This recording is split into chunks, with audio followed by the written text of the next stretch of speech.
So in the world of docking stations, there are so many choices and options out there, it's hard to know what exactly you need. Well, in today's video, we're going to be talking about the MOKiN Thunderbolt 4. We're going to go through all of its specs and features, and we're going to ask the question, is it worth you getting this Thunderbolt 4 docking station over something that's just like a regular USB Type-C docking station? Before we dive into all that, you know what to do. It's YouTube, so hit the like button, subscribe, and click the bell so you don't miss as we cover all things tech. I'm Chris Grant Jr. It's the Granite Geek Show.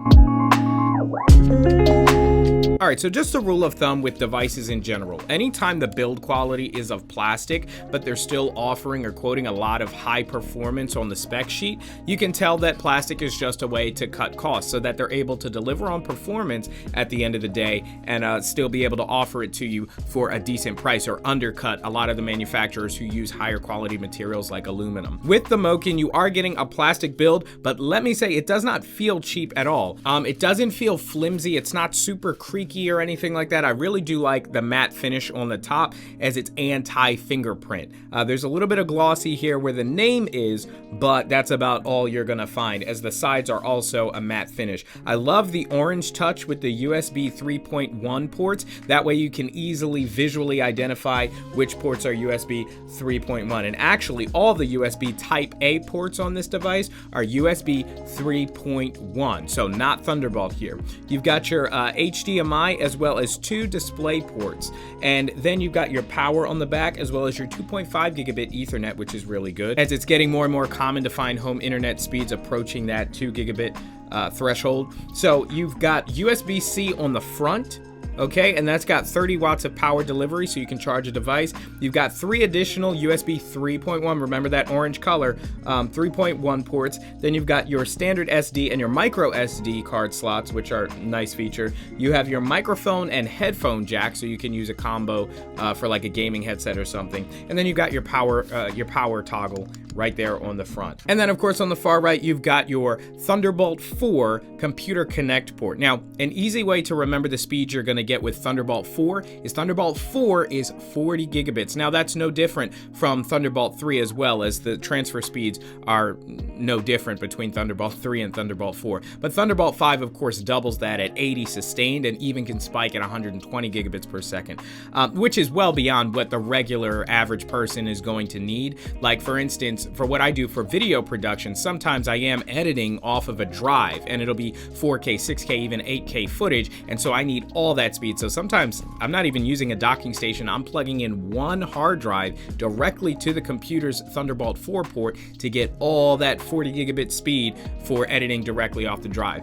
But most of the time, people are going to be plugging in a couple USB devices, maybe a wired keyboard and mouse. An HDMI port would be great because they're going to plug in a display. And I feel like the ultimate test for any docking station is, can I plug in one cable to my computer and get everything done? We're going to speed test this. We're also going to stress test it, seeing how many devices we can actually plug in at once and what kind of speeds and performance we're capable of getting with all those things plugged in. And is it worth it going with a Thunderbolt 4 docking station or just going with a regular USB Type-C docking station? Now, most of the time, USB-C docking stations, no Thunderbolt rating, they max out at 10 gigabits per second, which is, Thunderbolt delivers 4 times the amount of speed. Now, quickly, if you want to know if your computer supports Thunderbolt 4 or 3 or 5 or anything like that, all the M series chips, so M1 up to M3, they all support Thunderbolt 4 and obviously therefore Thunderbolt 3. Remember,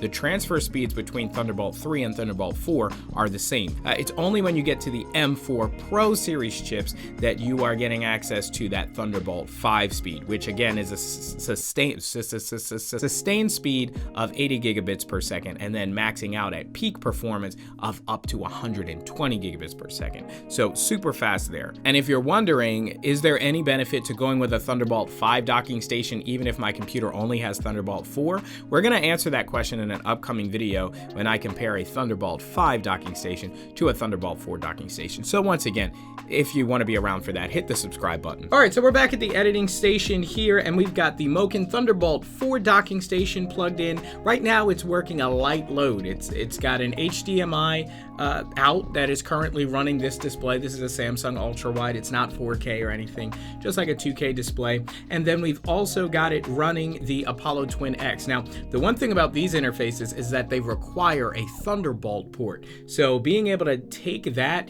and plug it into the MOKiN is great. Otherwise, you'd have to plug it in directly to your computer. A regular USB-C dock would not work for this. This cable in the front is being used to plug it in to the MacBook Pro. I'm not sure my opinion is solidified on this, but I'd prefer the computer connect port to be on the back, just so I can run all the cables behind everything and not have cables sticking out of the front. Personal preference. Okay, so let's get to first just some basic speed tests. So right here, I've got a 2 terabyte NVMe SSD. It's got max speeds of, I think, like 5,000. We're gonna plug this in via the USB 3.1 port first, just to see what kind of speeds we get via 3.1. Then we're gonna, of course, plug it into the Thunderbolt on the back, see what kind of max speeds we can get. And then, of course, we're going to stress test it, plugging in a whole bunch of devices at once. So we're gonna get this 40 gigabit short cable, okay, very short, so that we don't have any performance or interference issues. And then what we're gonna do is we're gonna use the included adapter for this, and we're gonna plug it right into the USB 3.1 indicated by the blue on most devices, but orange for the MOKiN. We're gonna go to settings, we're gonna hit select target drive, and of course we're gonna hit this master edit. This is the drive that I usually edit videos just like this one off of. Okay, so we're gonna test the speeds. USB 3.1 on the MOKiN Thunderbolt 4 docking station. Here we go. Okay, so far, not bad at all. The write speeds here are approaching 1,000, 894 to be precise. The read speed's a little lower at about 785, we'll call it. And that's a pretty good score for running off of USB 3.1. But this cable and this drive have much more capacity than that, so we're going to keep it going. We can see it coming to life right there, kicking the fans on. This also is a fan-cooled drive. That's going to increase the ceiling for performance even more. And now we're going to see what the speeds are coming from the Thunderbolt 4 port on the MOKiN Thunderbolt 4 docking station. Here we go. Boom! Look at that. More than double on the write. More than double on the read as well. We'll let it just go 2 times just for kicks and giggles. Yes, so definitely more than 2x performance improvement here when running it from the Thunderbolt 4 port itself. So like I said, this drive is capable of about 5,000 megabytes per second. So we're obviously running up against some of the limitations of Thunderbolt 4 itself, and this would be the same with Thunderbolt 3. We're going to begin to introduce more devices. So we did a speed test, now we're going to do a stress test. Let's take an Xbox controller. Let's go ahead and plug that in. I need to read a CF Express 2.0 card, so we're going to plug that in. I do have an SD card that I'd like to plug in here. Meanwhile, everything is showing up nicely on the desktop in terms of drives when I'm plugging those in. Now, I'm not seeing the SD card show up quite yet. Okay, so we'll keep an eye on that as we keep plugging more things in. Let's go ahead and take our iLock, and we're going to go ahead and plug this in as well to another port. Oh, there, the Lumix. Okay, so the SD card showed up. I'm not sure why it took so long. Maybe it was because they were communicating for the first time. This is starting to look like an octopus. We've got a lot plugged in. I want to do a little bit more, and let's take the adapter, and I want to run yet another drive. There it is already. All right, so we're running a lot here. Let's get some speed tests, and let's see if it's able to sustain it, or if we get any kind of errors. Maybe my drives will get wiped, and well, we'll be in a bigger problem. So a couple of things I want to do. First, I want to see what kind of speeds we'll be getting off of this SSD right now. So let's open up Blackmagic speed test again. We'll repeat the same steps that we did before, going to our master drive. Let's open that up, and I would be expecting our first actual dip. I'm thinking maybe 1,000, 1,500. I want to be kind, but I'm expecting a drop because so much is plugged in. So let's start this, and hold on a second. We're still getting speeds that are near max, 2,300 on this drive.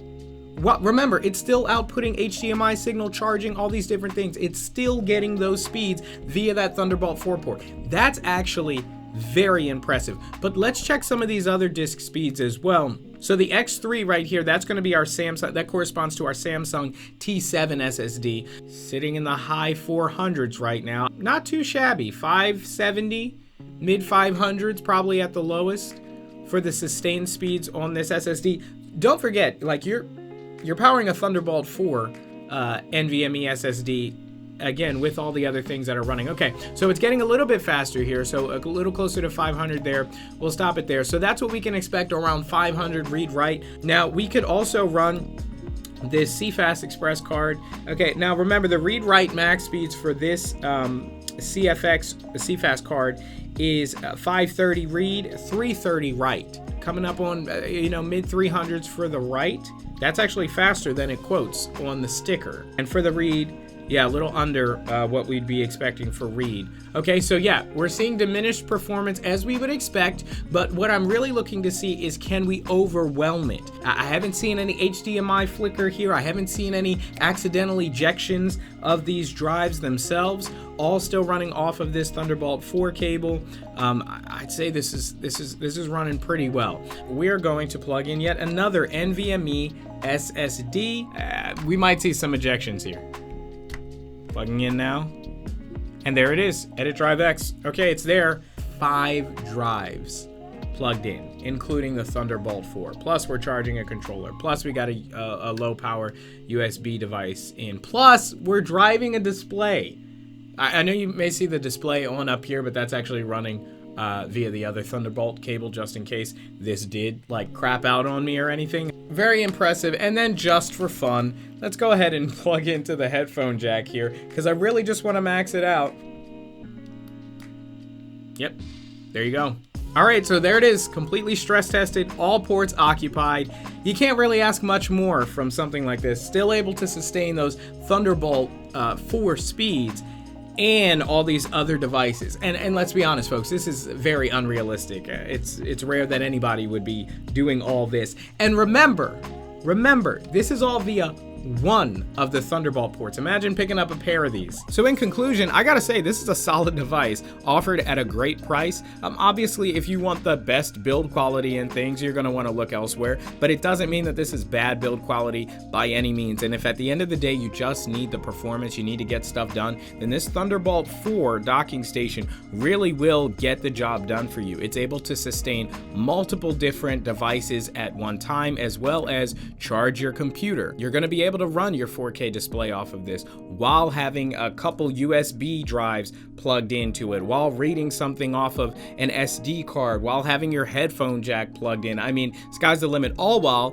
getting your wired home Ethernet coming in at up to 2.5 gigabits. So this can definitely take the stress, and I've had this thing running for several days with heat going on. It does get a little warm to the touch, but obviously with a plastic build, it's not going to be as hot to the touch as something that, say, has an aluminum build where it's going to feel a lot hotter. I've had no overheating issues with this or the chipset on this. I've had it running overnight for several days without ever unplugging it or anything like that, and it's just rock solid in terms of performance. So definitely got to recommend this if it's in your price point, and if you don't care about the best build quality in the world, definitely the MOKiN Thunderbolt 4 docking station is one to pick up. So of course, if you want to get your hands on it, I'll put a link down in the description below. That's going to be there for you. And also, don't forget to like, subscribe, and click the bell so you don't miss as we cover all things tech. Shout out to MOKiN again for sending this over.